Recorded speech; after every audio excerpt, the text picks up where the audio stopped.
Bismillahirrahmanirrahim. Tes 1 2. Bismillahirrahmanirrahim. Assalamualaikum warahmatullahi wabarakatuh. Alhamdulillahi ala ihsani wa syukru lahu ala taufiqihi wa amtinani. Asyhadu an la ilaha illallah wahdahu la syarika lahu ta'ziman li sya'ni wa asyhadu anna Muhammadan abduhu wa rasuluhu da'ila ridwani. Allahumma salli alaihi wa ala alihi wa ashabihi wa ikhwan. Hadirin dan hadirat yang dirahmati oleh Allah Subhanahu wa taala. Alhamdulillah pada kesempatan hari ini kita masih bisa duduk bareng untuk saling mengingatkan tentang hadis-hadis Nabi SAW tentang akhirat setelah masing-masing kita disibukkan dengan kegiatan duniawinya. Dan kita masih melanjutkan pembahasan kita dari Sahih Al-Bukhari masih pada kitab Ar-Riqaq, yaitu kitab tentang hadis-hadis pelembut hati ya. Dan pada kesempatan kali ini kita masuk pada bab ke-18, bab Al-Qasdi wal Mudawamati 'alal amal. Itu bab tentang Al-Qasd maksudnya tidak berlebih-lebihan. Al-Qasdu maksudnya tidak berlebih-lebihan dalam beramal saleh. Wal Mudawamah artinya adalah continue, kesinambungan dalam beramal saleh. Wallahu a'lam bishawab, maksudnya yaitu ketika seorang tahu bahwasanya dunia hanyalah sementara, akhirat adalah tujuan, maka bukan berarti kemudian dia forsir dalam beramal saleh berlebihan sehingga akhirnya dia bisa terputus di tengah jalan dan akhirnya dia sendiri pun menjadi bosan dan akhirnya tidak bisa continue dalam beramal saleh. Dan demikianlah setiap kegiatan pekerjaan yang dikerjakan dengan menforsir diri, terlalu semangat berlebihan, nanti pada ujungnya akan terputus, tidak bisa continue dan tidak bisa berlanjut. Memang benar bahwasanya dunia ini hanyalah sementara, akhirat adalah tujuan, namun bukan berarti seorang berlebihan. Itu Allah alam yang dimaksud dengan bab ini ya. Ketika Rasulullah SAW melihat ada seorang wanita yang memaksa untuk sholat malam, bahkan membuat tali, kalau dia capek dia bergantung kepada tali, maka Rasulullah SAW suruh putuskan tali tersebut. Kenapa? Ini bentuk berlebih-lebihan dalam apa? Sholat malam. Dan Nabi mengatakan, alaikum minal amali ma tutiqun. Hendaknya kalian melakukan amal soleh yang kalian mampu. Kalau kita baca tentang sejarah para salaf, para sahabat, orang-orang soleh dahulu, sebagian mereka kita dapati semangat beramal soleh. Ya, tentu itu butuh perjuangan, tidak langsung seperti itu. Seorang pelan-pelan untuk bisa mencapai derajat seperti mereka. Jangan sampai kemudian dia forsir dari awal, kemudian dia putus di tengah jalan. Seperti kita dapati seperti Al-Imam Syafi'i rahimahullah, baca Quran bisa di bulan Ramadan khatam sehari 2 kali. Dia bisa sampai begitu bukan langsung tiba-tiba begitu ya. Tapi perlu perjalanan yang panjang. Tetap dengan memperhatikan sunnah-sunnah Nabi SAW dan tidak melalaikan kewajiban-kewajiban yang lain. Ketika seorang mungkin baca sebagian sejarah para ulama terdahulu kemudian tiba-tiba semangat ingin seperti mereka karena tidak ada persiapan mental maupun kemampuan keimanan yang cukup, akhirnya dia semangat terus akhirnya putus di tengah jalan. Itu yang tidak kita inginkan. Oleh karena secara umum amal yang paling disukai oleh Allah Subhanahu wa taala adalah yang paling berkesinambungan meskipun sedikit, meskipun sederhana. Ini yang kini kita bahas, bab al-qasdi wal mudawamah 'alal amal, yaitu tidak berlebihan dan berkesinambungan dalam beramal saleh. Hadis yang pertama diriwayatkan oleh Imam Al-Bukhari rahimahullah, beliau berkata, qala haddatsana Abdan qala akhbarana Abi an Syu'bah an Ash'ath qala sami'tu abi qala, aku mendengar ayahku berkata, sami'tu Masruqan qala, aku mendengar Masruq yaitu seorang tabi'i berkata, Sa'altu Aisyah radhiyallahu taala anha. Aku bertanya kepada Aisyah radhiyallahu taala anha. Ayyul amali kana ahabba ila Nabi sallallahu alaihi wasallam? Amalan seperti apa yang paling dicintai oleh Nabi sallallahu alaihi wasallam? Qalat ad-daim, yaitu yang paling berkesinambungan. Qala qultu fi ayyi hinin kana yaqum? Di waktu kapan Nabi sallallahu alaihi wasallam bangun malam? Dia ingin tahu. Rasulullah SAW kan salat malam di rumah, yang tahu istri-istrinya. Para sahabat tidak tahu. Maka Masruq, seorang tabi'in bertanya kepada Aisyah, kapan sih Rasulullah SAW bangun malam untuk salat malam? Karena Rasulullah SAW continue dalam salat malamnya, tidak pernah terputus. Qalat kana yaqumu idza sami'a as-sarikh. Nabi SAW bangun untuk salat malam jika mendengar suara as-sarikh. As-sarikh secara bahasa artinya suara teriakan. Namun para ulama sepakat yang dimaksud dengan sarikh di sini adalah suara ad-dik, yaitu kokokan atau kukuruyuknya ayam jantan. Kukuruyuknya ayam jantan. Dan ayam jantan itu berkokok atau berkukuruyuk itu lewat tengah malam. Di antara ayam jantan ada yang berkukuruyuk di pagi hari setelah terbit matahari, ada yang sebelumnya, ada yang jam 2, ada yang jam 3 malam sekitar itu. Jadi Nabi SAW bukan bangun jam 12, tidak ya. Tapi Rasulullah SAW bangun setelah itu. Berarti Rasulullah SAW bangun sekitar jam 2. Kalau kita pakai jam sekarang, sekitar jam 2-an. Baru kemudian Rasulullah SAW sholat sampai menjelang subuh. Ya. Dan di antara sunnah Nabi SAW, beliau tidur di awal malam. Beliau tidak suka begadang. Sebagian dalam hadis, wakana yakrahu an-nauma qablahu wal haditha ba'dahu. Adalah Rasulullah SAW tidak suka atau benci dengan tidur sebelum Isya, yaitu antara maghrib dan Isya tidur. Rasulullah SAW tidak suka. Dan beliau juga benci ngobrol setelah malam. Benci ngobrol setelah malam. Karena kalau orang ngobrol setengah malam, tidak ada, terkadang lupa dengan batas waktu, berlebihan sehingga akhirnya tidurnya larut malam. Kalau sudah tidur larut malam, susah untuk bangun malam. Karenanya di antara kebiasaan Nabi SAW, beliau tidur di awal malam dan bangun di tengah malam. Di tengah malam tersebut maksudnya sekitar jam 2-an. Karena ayam berkokok setelah lewat tengah malam, jam 1, jam 2. Ini menunjukkan Rasulullah SAW juga istirahat. Istirahat, mengambil waktu yang cukup untuk istirahat. Dan Nabi yang pernah berkata kepada para sahabat, wa habbus salati ila Allah salatu Daud. Salat yang terbaik, yang paling dicintai oleh Allah adalah salatnya Nabi Daud. Karena yanamu nisful lail wa yaqumu thulutsahu wa yanamu sudusahu. Nabi Daud alaihissalam tidur setengah malam, kemudian dia salat malam sepertiga malam, kemudian dia tidur lagi seperempat malam. Jadi tidur dulu, kemudian bangun salat, kemudian tidur lagi. Di penghujung subuh tidur lagi, sehingga ketika bangun subuh dalam kondisi segar. Dalam kondisi segar. Artinya tidak semalaman suntuk kemudian apa? Beribadah. Tidak semalam suntuk beribadah. Dari sini kita tahu bahwasanya ketika seorang semangat untuk beribadah, dia juga harus melihat kewajiban-kewajiban yang lain. Karena kalau dia berlebihan dalam satu porsi, dia akan menumbalkan yang lain.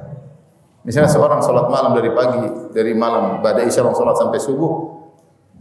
Kemudian siang dia sudah nggak bisa beraktivitas. Kapan perhatian sama istrinya, kapan perhatian sama anaknya, kapan dia mencari ma'isyah, mencari kerja untuk kebutuhan kesehariannya, dia tidak akan bisa melakukannya. Oleh karena Nabi SAW mencontohkan dengan contoh yang mungkin kita lakukan, ya, yaitu tidur dulu, kemudian bangun di sepertiga malam yang terakhir, baru kemudian ibadah kepada Allah Subhanahu Wa Taala. Kalau letih bisa tidur lagi, tidak ada masalah, tidur lagi. Dan itu seperti saya sampaikan, itu tergantung kebiasaan. Siapa yang biasakan dirinya, dia akan terbiasa. Yang biasa tidur jam 9, dia akan mudah bangun jam 3. Mungkin dia ibadah sampai jam 4, dia ngantuk tidur lagi, enggak apa-apa. Tidur lagi, jam 4:30 lebih bangun untuk sholat subuh. Ya. Kalau orang terbiasa maka terbiasa. Jadi di sini Aisyah radhiyallahu taala anha menjelaskan amalan yang paling dicintai oleh Nabi adalah yang berkesinambungan, dan Rasulullah SAW tidur dulu baru sholat malam. Jadi bukan start sejak awal malam kemudian sholat tahajud. Tapi Rasulullah SAW tidur dulu kemudian bangun ketika mendengar suara ayam jantan berkokok.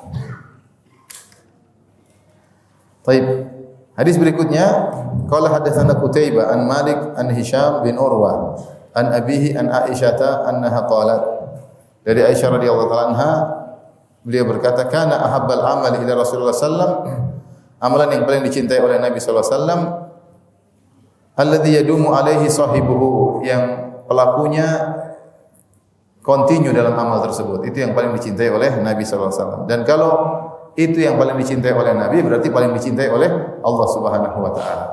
Karena yang paling tahu tentang apa yang dicintai oleh Allah adalah Nabi sallallahu alaihi wasallam. Ini pelajaran bagi kita agar kita memilah-milih amalan yang kita bisa continue. Itu lebih disukai daripada kita banyak amal namun kita enggak bisa continue.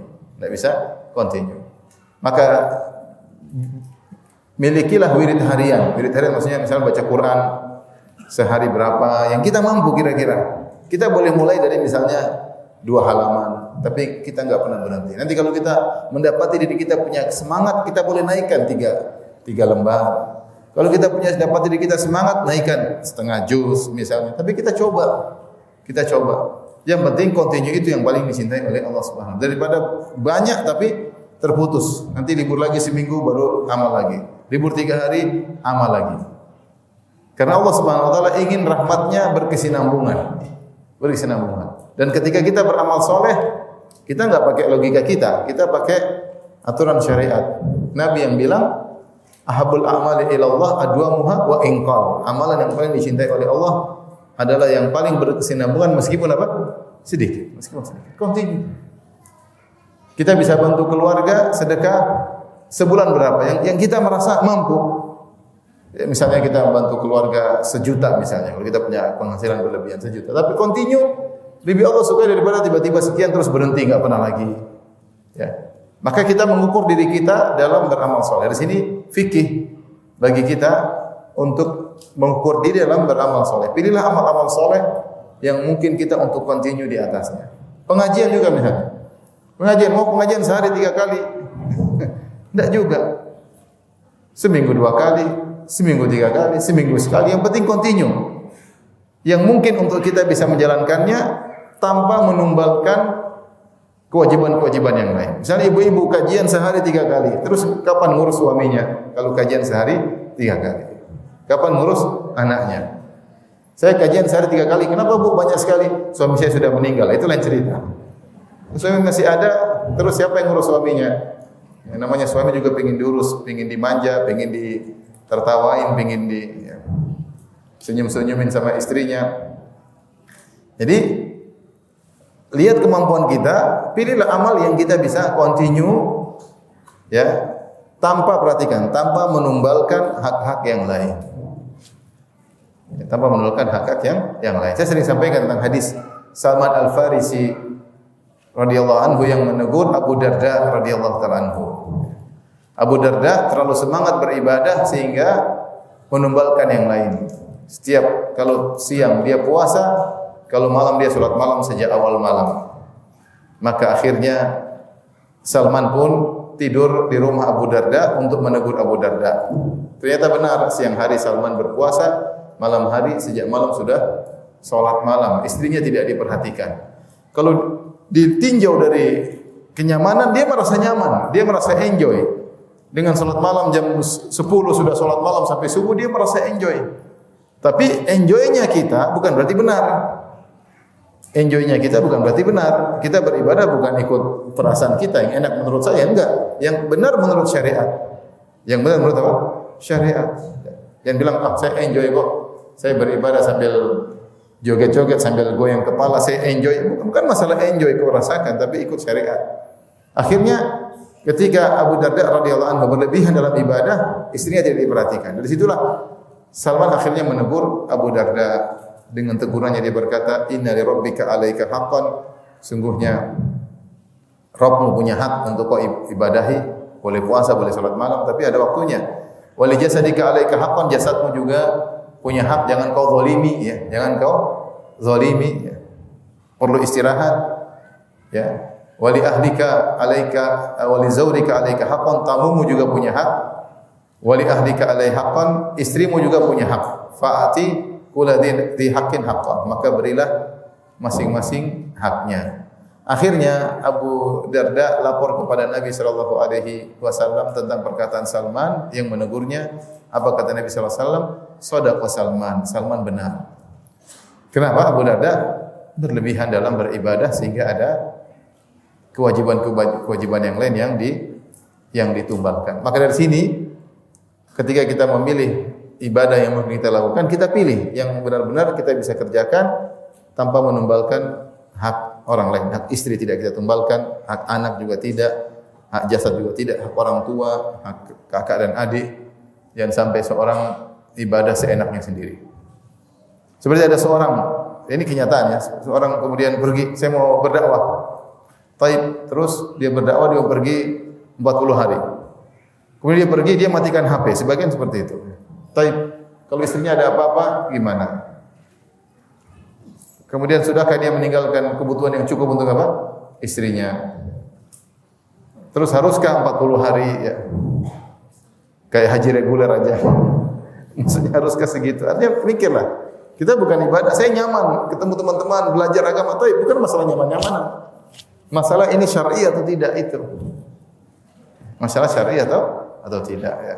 Maka ini semua perlu diperhatikan ya. Diperhatikan. Seperti ada kawan mengeluh tentang istrinya. Istrinya habis salat subuh zikir pagi petang. Zikir petang baca Quran. Suaminya mau ke kantor minta dilayani, katanya zikir belum selesai. Akhirnya suaminya pergi dengan hati yang gelisah dan sedih. Ya, kenapa istrinya diajak bercumbu, katanya zikir pagi petang belum apa? Selesai. Nah, ini maksudnya boleh kita beribadah tapi jangan menumbalkan yang lain. Nah, kadarnya kita bisa tahu dengan kemampuan kita. Baik sedekah ada kadarnya, baca Quran ada kadarnya, salat malam ada kadarnya, tapi kita kerjakan. Coba, jangan malas-malasan. Jangan bilang saya enggak kuat, coba dulu sedikit. Kalau kita enggak kuat jangan tambah. Kuantitas maupun kualitas, kalau kita kuat silahkan tambah.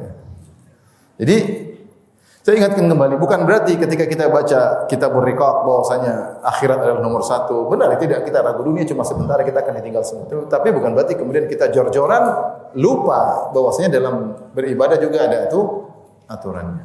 Ada aturannya. Baik. Jadi amal soleh yang paling dicintai oleh Nabi sallallahu alaihi wasallam adalah yang paling kontinu, yang paling kontinu. Pilihlah amal saleh yang bisa kita kontinu di atasnya, baik pengajian, baik baca Al-Qur'an, ya. Baik puasa. Kalau kita enggak bisa Daud, jangan maksakan diri. Artinya kita sudah terlanjur puasa Daud, kayaknya terpaksa saya harus, tapi kita terpaksa kayak kadang timbul kejengkelan dalam ibadah tersebut. Jangan sampai demikian. Kita berusaha ibadah yang kita mampu, yang kita enjoy. Ada beban sedikit enggak apa-apa, tapi maksudnya kita masih bisa mengatasinya, masih menghadapinya. Tapi kalau berlebihan, ya, maksakan diri untuk harus berinfak sekian tiap bulan, tapi kita berat, kita merasa beban, anak-anak setengah mati, ternyata ada kekurangan. Enggak begitu juga. Allah juga tidak suka yang begitu. Rasulullah SAW juga tidak suka yang begitu. Jangan berlebih-lebihan. Ya. Kata Nabi sallallahu alaihi wasallam, "Inna hadzal dina yusrun." Sesungguhnya agama ini mudah, tidak ada yang wala yushadad din, tidak ada yang terlalu kencang dalam agama illa ghalabahu, kecuali dia akan terdominasi, dia akan terputus suatu saat. Dan ini kenyataan, saya lihat banyak kejadian. Subhanallah. Kita dapati di zaman-zaman kita, saya masih kuliah, kita dapati sebagian kawan kencangnya luar biasa, terus tiba-tiba terjungkal. Bahkan di antara mereka ada yang tiba-tiba berbalik, sudah malah enggak ngaji, sudah malah berubah kayak orang tidak kenal kajian sama sekali. Dan itu terjadi karena terlalu berlebihan tanpa melihat kemampuan diri. Semuanya ada proses. Kalau tidak ikuti proses, tahu-tahu ingin naik kelas, pasti akan terjungkal. Baik. Lanjutkan hadis berikutnya. Imam Bukhari berkata, qala haddatsana Adam. Qala haddatsana Ibnu Abi Dhi'b As-Sa'id Al-Maqburi an Abi Hurairah radhiyallahu anhu qala, dari Abu Hurairah dari Nabi sallallahu alaihi wasallam, beliau berkata, qala Rasulullah sallallahu alaihi wasallam, lan yunajjiya ahadan minkum amaluhu. tidaklah salah seorang dari kalian pun diselamatkan oleh amalnya. Jadi tidak ada seorang pun yang amalnya yang menyelamatkan dia, enggak ada. Qalu wala anta ya Rasulullah. Para sahabat bertanya, engkau juga ya Rasulullah tidak diselamatkan oleh amalnya? Qala wala ana, saya pun demikian. Amalku tidak menyelamatkanku. Illa an yataghammadani Allahu bi rahmatin. Kecuali Allah telah meliputiku dengan rahmatnya. Saddidu wa qaribu. Tepatlah atau mendekatilah, waqdu wa ruhu. Berjalanlah di pagi hari atau berjalan di sore hari, wa syai'un minad duljah, dan berjalanlah sedikit di malam hari. Wal qasda tablughu. Sederhanalah atau jangan berlebihan kalian akan sampai. Tapi kita lanjutkan hadis berikutnya sama maknanya. Al-Imam Bukhari berkata qala hadatsana Abdul Aziz bin Abdullah qala hadatsana Sulaiman an Musa bin Uqbah an Abi Salamah bin Abdurrahman an Aisyah. Anna Rasulullah sallallahu alaihi wasallam dari Aisyah bahwasanya Rasulullah sallallahu bersabda, saddidu wa qaribu, tepatlah atau mendekatilah. Wa'lamu anna lan yudkhila ahadukum amaluhu al-jannah. Ketahuilah bahwasanya seseorang tidak ada amalnya yang bisa masukkan dia ke dalam surga. Wa anna ahabbal a'mali adwamuha ila Allahi wa inqal, dan amal yang paling dicintai oleh Allah Subhanahu wa taala adalah yang paling continue meskipun sedikit.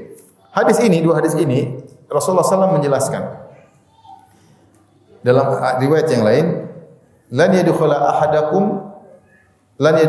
ahadun al-jannata bi amalihi. Maknanya tidak ada seorang pun bisa masuk surga dengan amalnya. Amalnya tidak bisa menyelamatkan dari neraka jahanam dan amal dia tidak bisa memasukkan dalam surga. Para sahabat bertanya, Anda juga demikian ya Rasulullah? Tidak masuk surga dengan amalan Anda? Kata Nabi, wala ana, saya juga tidak demikian. Walakin Allah yataqammadani bi rahmatihi. Tapi Allah telah meliputi rahmatnya maka saya masuk surga. Hadis ini dijelaskan oleh para ulama bahwasanya yang buat kita masuk surga itu rahmat Allah Subhanahu wa taala. Amal kita ini tidak cukup untuk buat kita bisa masuk surga. Amal kita tidak bisa cukup buat kita masuk surga dan tidak bisa cukup buat kita selamat dari neraka jahanam. Tetapi yang buat kita selamat dari neraka adalah rahmat Allah. Yang buat kita masuk adalah rahmat Allah Subhanahu wa taala. Ini hadis. Datang dalam ayat-ayat dalam Al-Qur'an, Allah menyebutkan bahwasanya sebab masuk surga adalah amal soleh. Sebab masuk surga adalah amal soleh. Seperti firman Allah Subhanahu wa taala dalam surat Az-Zukhruf ayat 72, "Wa tilkal jannatu allati uristumuha bima kuntum ta'malun." Itulah surga yang diwariskan kepada kalian karena amal kalian, Dalam ayat disebutkan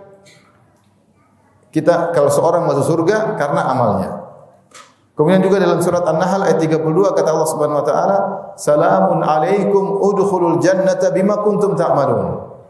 Keselamatan bagi kalian, masuklah kalian ke dalam surga karena amal kalian. Baik.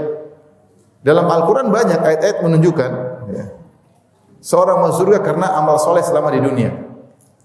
Tadi uristumuha bima kuntum ta'malun, kalian mewarisi surga karena amal kalian. Allah juga sebutkan tentang misalnya dalam surat Al-Mu'minun, qad aflahal mu'minun alladzina hum fi salatihim khashi'un walladzina hum 'anil lagwi mu'ridun walladzina hum lizakati fa'ilun walladzina li furujihim hafizun. Terus Allah sebutkan sungguh beruntung orang yang beriman, yang khusyuk dalam salatnya, menjauhkan diri perkara yang tidak bermanfaat, yang bayar zakat, yang menjaga kemaluannya, sampai Allah menjaga salatnya. Kemudian Allah berkata, ulaika humul warithun alladzina yarisuna al-firdaus hum fiha khalidun. Mereka itulah pewaris surga Firdaus. Allah sebutkan bahwasanya amal-amal ini sebab masuk surga Firdaus, dan Al-Qur'an banyak sekali. Kata Allah, "Wasari'u ila maghfiratin min rabbikum wa jannatin arduha samawati wal ardu uiddat lil muttaqin." Segeralah menuju surga yang luasnya seluas langit dan bumi yang Allah siapkan bagi orang yang bertakwa. Siapa penghuni surga tersebut? Allah sebutkan orang yang beramal. Alladzina yunfiquna fis sarra'i wad dharra'i wal kadhiminal ghaidha wal 'afina an-nas wallahu yuhibbul muhsin. Orang-orang yang berinfak dalam kondisi lapang, dalam kondisi sulit tak berinfak, yang meredam amarah dan memaafkan manusia. Jadi terlalu banyak dalil bahwasanya orang masuk surga karena amal solehnya. Orang selamat dari neraka karena amal solehnya. Nah, bagaimana kita mengkompromikan ayat-ayat tersebut dengan hadis ini? Dalam Al-Quran disebutkan masuk surga karena amal soleh. Selamat dari neraka karena amal soleh. Ya. Dalam hadis Nabi mengatakan amal soleh tidak bisa masukkan dalam surga. Amal soleh tidak bisa menyelamatkan dari neraka jahanam. Maka para ulama membahas bagaimana mengkompromikan antara ayat dengan hadis dengan beberapa jawaban. Jawaban pertama, mereka mengatakan bahwasanya amal soleh tidak bisa untuk masuk surga jika dimaksudkan amal soleh adalah bayaran untuk masuk surga. Maka amal soleh kita tidak bisa untuk bayar masuk surga. Kenapa bisa demikian? Karena amal soleh yang kita kerjakan ini cuma sedikit dibandingkan dengan nikmat surga yang Allah siapkan yang begitu banyak. Bayangkan Rasulullah berkata dalam hadis, "Raka'atul fajri khairu minad dunya ma fiha." 2 rakaat sebelum subuh pahalanya lebih baik daripada dunia dan seisinya. Maka tidak mungkin 2 rakaat yang kita kerjakan mungkin 3 menit atau 2 menit mau dibayar oleh Allah dengan apa? Kenikmatan dunia dan seisinya. Sehingga 2 rakaat ini tidak ada bandingannya dengan nikmat surga.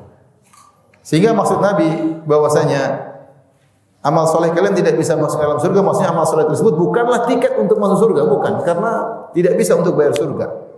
Surga kenikmatannya abadi tanpa batas.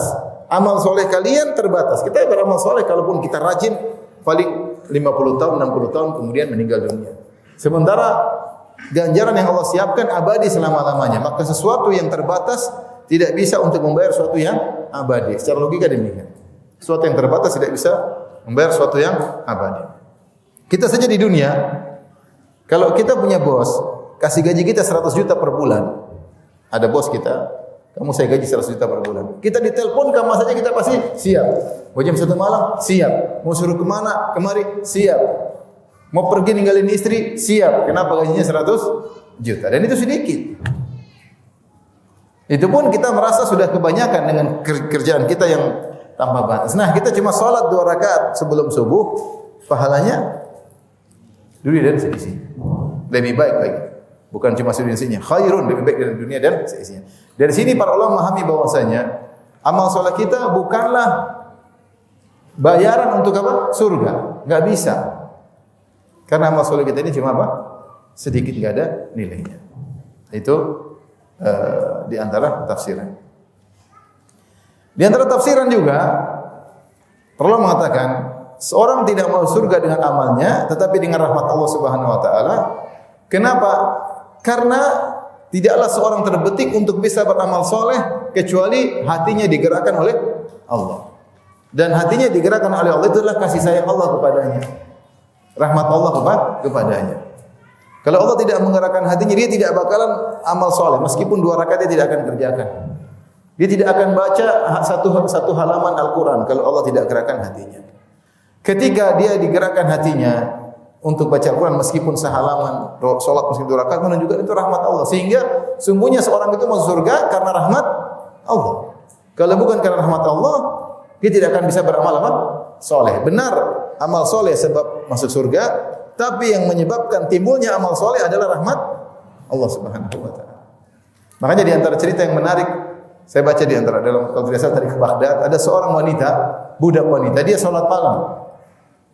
Kemudian majikannya terbangun ketika mendengar budaknya salat malam.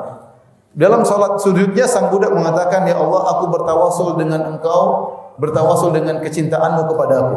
Subhanallah. Dia meminta sesuatu tapi dia bertawasul dengan amal soleh. Jadi dia berkata, "Ya Allah, aku bertawasul dengan kecintaanmu kepadaku." Maka majikannya agak risih mendengar hal tersebut. Terus dia tegur budaknya tersebut, pembantunya tersebut. "Dari mana kau tahu Allah cinta sama kamu?" Kata dia, "Buktinya Allah bangunkan saya sholat malam, sementara majikan tidur aja." Jadi buktinya saya majikan tidur, saya dibangunkan untuk sholat apa? Sholat malam. Jadi menurut saya ini di antara tafsiran bahwa seorang tidak mungkin masuk surga dengan amalnya murni, tetapi dia bisa beramal itu karena rahmat dari Allah Subhanahu wa taala. Ini di antara tafsiran yang disebut oleh para ulama, disebut oleh Ibnu Qayyim rahimahullah, disebut oleh Ibnu Jauzi dan dinukil oleh Al-Hafidz Ibnu Hajar rahimahullah. Al-Hafidz Ibnu Hajar Al-Fathul Bari menukil perkataan Ibnu Jauzi, menukil juga perkataan Ibnu Qayyim rahimahullah taala. Jadi kalau bisa kita simpulkan bahwasanya seorang masuk surga itu dengan rahmat Allah. Kalau tidak merahmatinya dia tidak bisa masuk apa? Surga. Kemudian di surga dia mendapat derajat sesuai dengan amalnya. Di surga bertingkat-tingkat atau tidak? Bertingkat-tingkat. Sesuai dengan amalnya. Masuk surganya harus penuh rahmat Allah. Tingkatan di surga sesuai dengan apa? Amal soleh. Sesuai dengan amal soleh.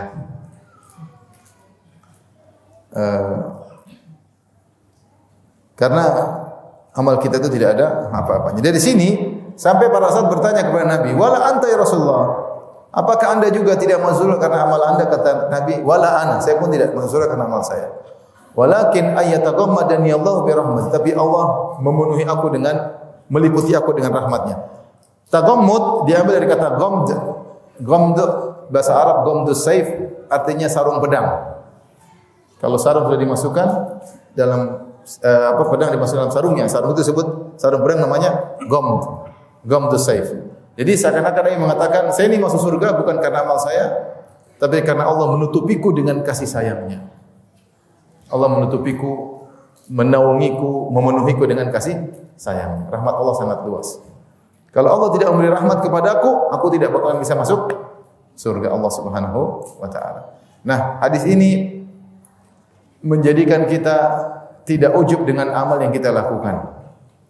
Dia tidak ujub ya. Ya. Kita tidak ujub kepada amal yang kita lakukan. Karena kita tahu ini semua dari Allah Subhanahu wa taala. Bahkan ketika seorang bisa bersyukur, dia bersyukur dua kali. Bersyukur dengan kenikmatan yang bisa dia rasakan, dan dia bersyukur juga karena dia bisa bersyukur. Dia bersyukur karena dia bisa bersyukur. Karena tidak mungkin menjadikan dia bersyukur kecuali siapa? Allah. Jadi bersyukur dua kali. Syukur atas nikmat yang dia dapatkan, dan syukur atas Allah menggerakkan hatinya untuk dia bisa bersyukur. Ketika orang mengatakan hal ini, dia tahu ini semua karunia Allah. Wallahi di antara kita banyak yang tidak ada sebab-sebab dia dapat hidayah, tapi dapat hidayah. Dia tinggal di tempat orang-orang nakal, orang tuanya juga tidak ada yang sholat, teman-temannya semua bajingan, tapi tiba-tiba dia dapat apa? Hidayah. Subhanallah, dapat hidayah. Ya. Saya ketemu seorang ustaz, dia dulu paling benci dengan dakwah sunnah. Dia sangat benci, tapi kata dia, Allah seperti giring saya, sampai saya berhadapan dengan kondisi-kondisi yang buat saya akhirnya jadi ustaz sekarang dia. Pertama dia ketemu saya, dia baru mulai ngaji. Tadi dia benci sekali sama dakwah sunnah. Tapi dia dihadapkan kondisi-kondisi yang dia tidak pingin, tapi Allah bikin dia terkondisikan sehingga akhirnya dia ngaji. Jadi itu banyak seperti itu. Bayangkan ada seorang ya, di internet ada namanya Syekh Abdullah Suwaidi kalau nggak salah. Saya beberapa kali nonton ceramah dia. Dia punya buku kemarin 3 jilid. Saya kalau darurat belum sempat beli tentang bantahan terhadap pemikiran ateis. 3 jilid pemikiran ateis yang berkembang, dia bantah secara dalil. Dulunya tinggal dari bapak ibunya mungkin tak sudah muslim atau belum, tinggal di tengah-tengah orang ateis di Swedia,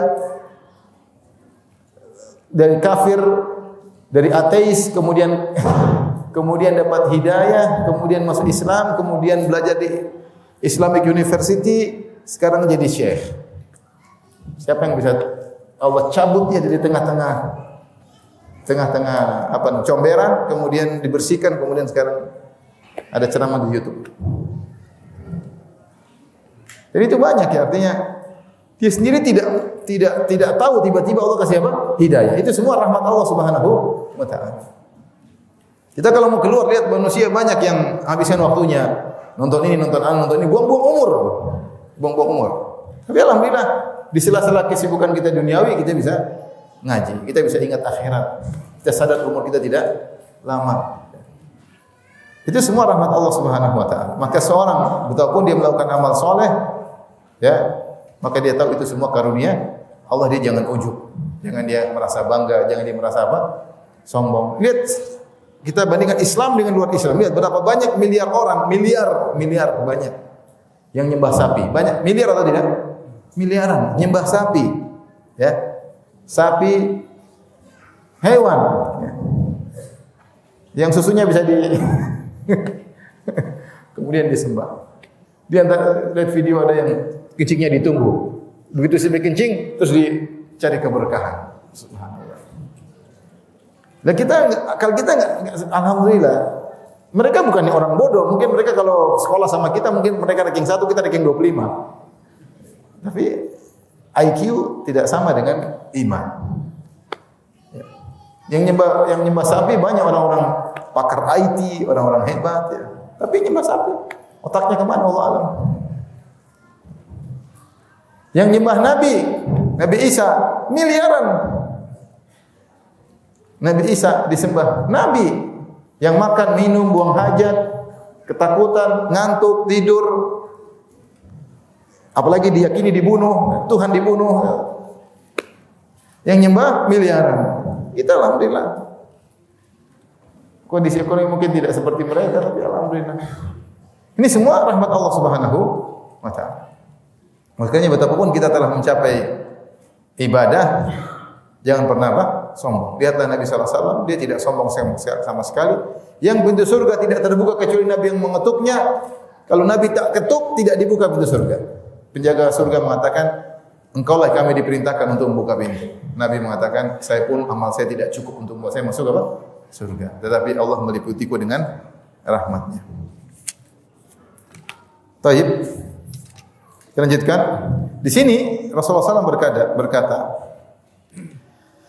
Saddidu wa qaribu. Setelah itu Rasulullah SAW mengatakan, saya pun tidak masuk surga karena amal saya, tapi karena Allah meliputiku dengan rahmatnya. Saddidu wa qaribu. Kalau begitu saddidu. Saddidu maksudnya tepatlah. Dalam beramal berusaha tepatlah. Kita baca hadis, kita baca belajar fikih, kita berusaha belajar mengamalkan setepatnya. Sadat itu seperti orang kalau ini Rasulullah membuat penggambaran dengan yang biasa dilihat oleh orang. Kalau kita mau kita mana, sadat itu persis kena tujuan. Itu namanya sadat. Isobat, benar-benar pas. Kalau qaribu, kalau tidak bisa pas, tidak apa-apa lah. Kedua, ketiga, tidak apa-apa. Tapi yang penting mendekati, jangan sampai jauh. Kita sadar dalam hidup ini ada yang kita bisa jalankan dengan pas, ada yang tidak pas. Tapi jangan sampai melenceng jauh. Selama kita masih berusaha menuju yang pas, meskipun tidak pas, masih oke. Masih oke. Ya. Banyak hal kita tidak mesti pas. Ngurusi istri belum tentu pas. Dia tahu fikihnya, kita nggak bisa. Ya udah, kita belum bisa. Tapi saya masih berusaha. Tapi belum mampu. Ibu-ibu ngurus suami, tahu hukumnya, aturannya tahu, cuma tahu doang ya. Mengerjakan pas nggak bisa. Tapi bukan berarti tidak dikerjakan. Berusaha. Berusaha. Seperti itu. Dan banyak hal. Ngurus anak-anak kita tahu yang harusnya begini, tapi kita nggak bisa. Kita bilang ya semampunya. Selama kita masih berusaha semampunya, nyerempet-nyerempet, masih dianggap benar oleh syariat. Makanya dia mengatakan saddidu wa qaribu. Tepatlah, kalau tidak mendekati. Enggak ada masalah. Kalau para nabi selalu tepat, kita enggak selalu tepat. Kadang nyerempet-nyerempet enggak ada masalah. Kemudian Rasulullah SAW setelah menyamakan amal soleh seperti memanah, tepat atau mendekati, Rasulullah SAW juga beri perumpamaan tentang kita beramal soleh itu seperti orang yang bersafar. Kata Nabi SAW, waqdu wa ruhu. Pergilah kalian kalau bersafar, di pagi hari berjalan dengan giat. Kemudian wa ruhu itu adalah berperjalanan setelah lewat tengah siang, yaitu setelah jam 1, itu namanya ruh. Apakah rawah, apakah jam 1, jam 2, apakah asar. Pergilah pagi, pergilah siang hari. Kemudian kata Nabi SAW, wa syai'un minad duljah. Dan malam hari sedikit ya, jangan banyak-banyak. Istirahat. Ada waktu kemudian istirahat. Besok semangat lagi. Pagi semangat, sore semangat, malam istirahat. Kalau caranya begini, wal qasda tablughu. Caranya begini, kalian akan sampai. Tapi kalau kalian semangat terus enggak berhenti siang malam, kalian capek, onta kalian enggak kuat. Stop di tengah jalan. Onta mana yang jalan? Jangankan ente, onta pun enggak kuat. Ini majikan saya terlalu semangat. Onta pun tidak kuat, sehingga kalau ontanya sudah sakit sudah enggak bisa jalan. Akhirnya ketinggalan apa? Rombongan. Ini isyarat bahwasanya Nabi ingin mengatakan cara untuk mencapai tujuan jangan forsir. Harus ada kondisi. Continue meskipun mungkin agak terlambat sampai, tapi yang penting apa? Sampai. Kata Nabi, al-qasda tablughu. Sederhana, jangan forsir, kalian akan sampai. Dan perumpamaan Nabi memperumpamakan kita yang beramal soleh seperti bersafar, perumpamaan yang sangat indah. Kenapa? Karena memang kita ini sedang bersafar. Kita bersafar menuju akhirat. Kita bersafar menuju akhirat. Dunia ini hanyalah salah satu destinasi. Kita masih lanjutkan destinasi berikutnya. Setelah ini ada destinasi alam barzakh. Setelah itu ada padang mahsyar.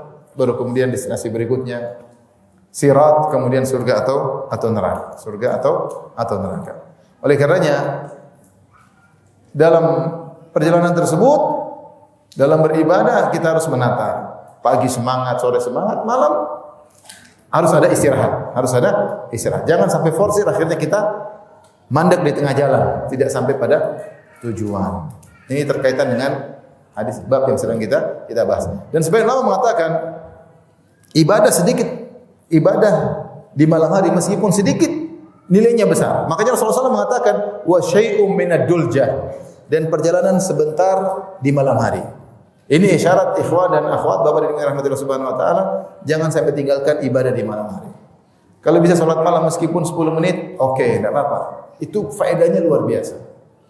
Meskipun 5 menit, 10 menit, 15 menit, yang penting ada. Itu dampaknya luar biasa. Karena Rasulullah mengatakan wa syai'un minad duljah, meskipun sedikit di malam itu dampaknya, efeknya luar biasa. Ya.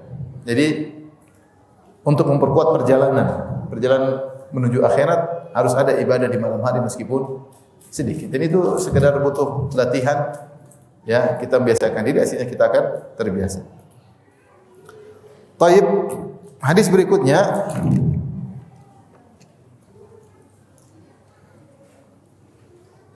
maknanya sama ya. Imam Bukhari berkata, qala haddatsani Muhammad bin Ar'arah, qala haddatsana Syu'bah an Sa'ad bin Ibrahim an Abi Salamah an Aisyah radhiyallahu taala anha, dari Aisyah radhiyallahu anha anha qalat, beliau berkata, su'ila an-nabiy sallallahu alaihi wasallam ayyul a'mali ahabbu ila Allah, amalan apa yang paling dicintai oleh Allah? Qala adwamuha wa in qall, amalan yang paling kontinu meskipun sedikit. Perhatikan, meskipun apa? Sedikit. Ini barometernya di sisi Allah. Sedikit tapi kontinu lebih Allah suka daripada banyak tapi tidak kontinu. Tadi banyak tidak kontinu. Ya. Wa qala iklafu minal a'mali ma tutiqun, kerjakanlah amal yang kalian mampu. Kerjakanlah amal yang kalian mampu. Ya, dalam tadi saya sebutkan kisah Rasulullah SAW melihat seorang wanita paksa salat malam, kemudian sampai pegang-pegang tali, kemudian ngantuk pegang tali. Rasulullah suruh putuskan tali. Alaikum minal amali ma tutiqun, kerjakan amal yang kalian apa? Mampu. Dulu ada saya punya kawan, dia punya proyek akhirat banyak sekali. Saya tegur, kamu jangan gitu. Proyek ini, bikin inilah, bangun masjid lah, bangun ini, bikin pondok. Enggak jalan akhirnya. Saya bilang, kita ini punya keterbatasan. Akhirnya setengah mati, kita pun lihat dia kasihan. Karena manusia punya keterbatasan dalam apa? Dalam berproduksi, dalam intaj, dia punya keterbatasan. Akhirnya terlalu banyak proyek, tidak fokus, tidak berhasil. Mending yang satu yang kita lakukan bisa berhasil, kita ketekuni supaya menjadi berhasil. Meskipun sedikit tapi kontinu, lebih Allah suka daripada banyak namun tidak kontinu. Mandek di tengah jalan, mandek di tengah jalannya. Ketika saya tegur, dia bilang saya ingin menjebak diri saya dalam banyak kegiatan daripada saya buang-buang umur. Akhirnya enggak jalan. Akhirnya enggak jalan. Akhirnya saya ketemu dia beberapa tahun kemudian, bukankah saya sudah bilang? Ya. Bukan saya sudah bilang. Oleh karenanya, meskipun kelihatannya sedikit, tapi kalau kontinu akan ada hasil. Itu lebih dicintai oleh Allah Subhanahu wa taala. Jauhi kegiatan ibadah yang di luar kemampuan kita. Jauhi. Karena itu membuat kita bosan, membuat kita letih, membuat kita bisa jadi jengkel sama ibadah tersebut. Kok begini? Kok enggak jalan? Nah, ini kita marah-marah sendiri. Jangan. Allah tidak begitu juga sih. Tidak juga ingin kita seperti itu. Ini butuh namanya fikih. Taib. Kita lanjutkan hadis berikutnya.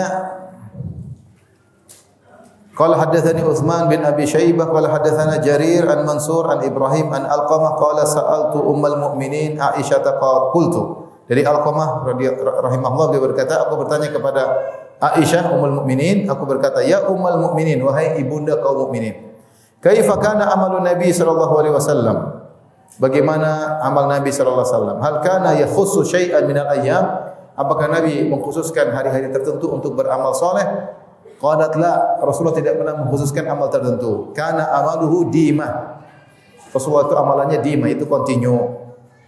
Wa ayyukum yastati'u ma kana Nabi sallallahu alaihi wasallam yastati'u. Siapakah di antara kalian yang bisa beramal seperti yang Nabi kerjakan? Di sini Aisyah mengatakan Rasulullah tidak pernah mengkhususkan hari tertentu. Ya, artinya secara umum salat malamnya berjalan, baca Qur'annya setiap hari kecuali amal-amal tertentu seperti Senin Kamis, Ayyamul Bid, itu memang ada dalilnya. Tapi secara umum amal yang lainnya, mau sedekah, mau salat malam, baca Qur'an kapan saja. Kapan saja ya. Tidak dikhususkan saya harus baru baca Quran kalau malam Jumat, saya kalau hanya baru sedekah kalau hari Jumat, karena tidak ada dalil yang menunjukkan secara spesifik. Tapi secara umum Rasulullah SAW salat malam salat malam setiap hari, kemudian bersedekah setiap saat kapan ada kesempatan, baca Quran juga setiap saat, kecuali ada hari-hari yang memang spesifik untuk puasa seperti Senin Kamis atau Ayyamul Bid, itu Rasulullah mengkhususkan hari-hari tersebut karena ada sebabnya. Dari sini kita tahu bahwasanya seorang berusaha beramal soleh setiap hari, meskipun sedikit sedikit, continue. Taib, hadis berikutnya Al-Imam Bukhari berkata qala haddatsana dimah disebut oleh Ibnu Hajar, maknanya adalah hujan yang turun terus-menerus tapi tidak terlalu kencang. Di sini.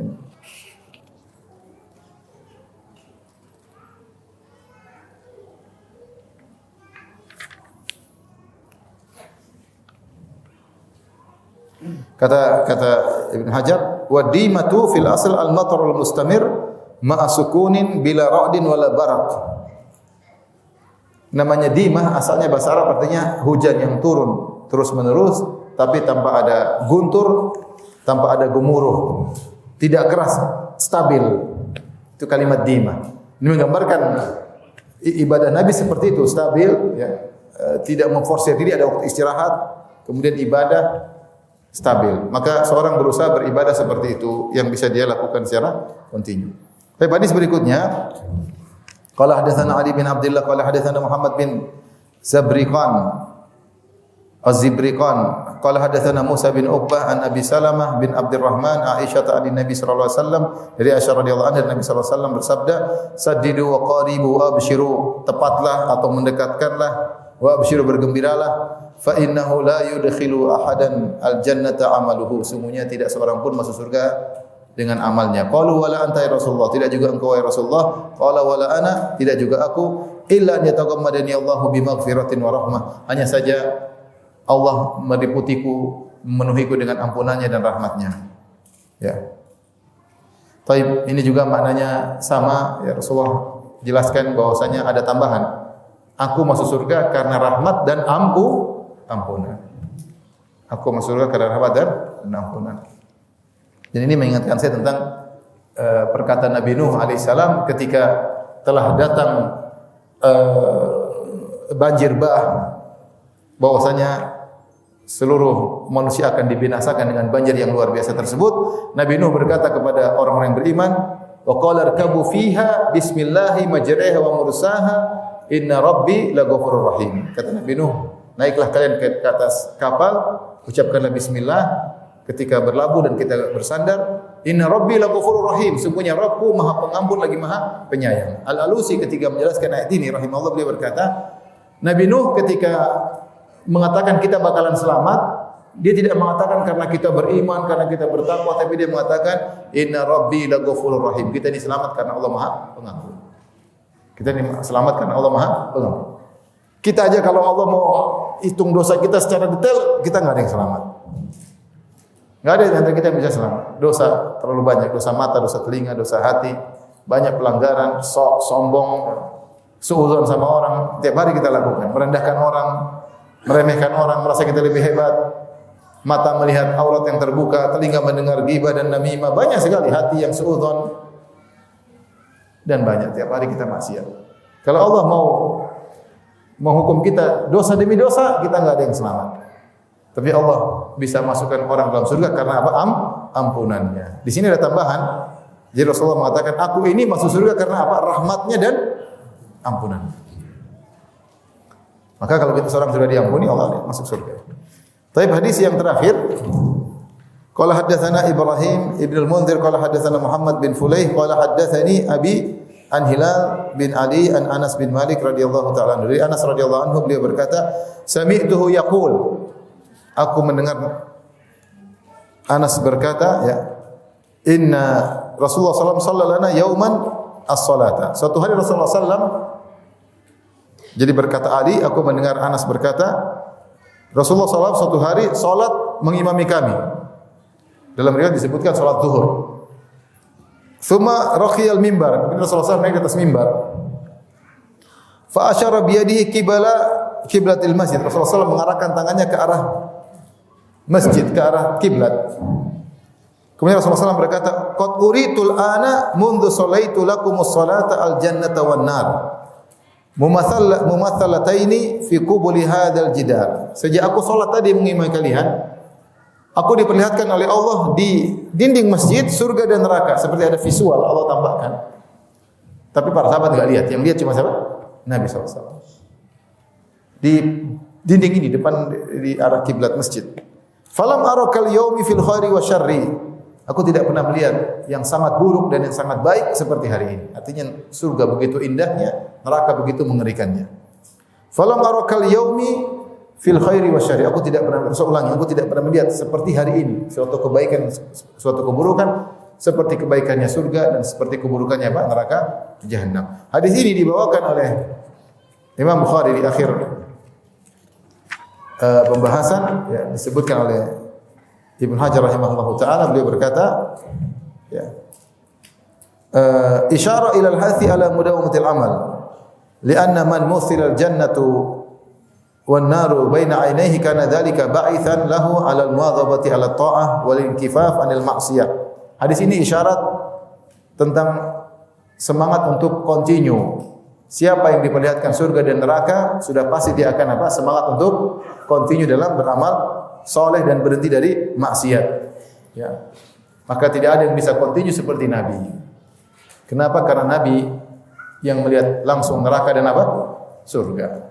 Suatu yang gaib beliau melihat secara nyata. Nah, kita juga berusaha untuk continue karena kita beriman ada surga, ada apa? Neraka. Kalau kita tidak beriman ada surga, tidak beriman pada neraka, kita enggak bakalan bisa bertahan continue dalam beramal. Karena continue itu butuh perjuangan. Tapi demikian saja, ikhwan dan akhwat yang rahmatillah subhanahu wa taala, bab ini insyaallah kita lanjutkan setelah hajian. Bab berikutnya bab raja al khauf, bab tentang berharap kepada Allah disertai dengan takut kepada Allah Subhanahu wa taala. Baik, demikian saja kajian kita. Insyaallah kita lanjutkan kesempatan yang lain. Subhanakallah bihamdik asyhadu an la ilaha illa anta astaghfiruka wa atubu ilaik. Assalamualaikum warahmatullahi wabarakatuh.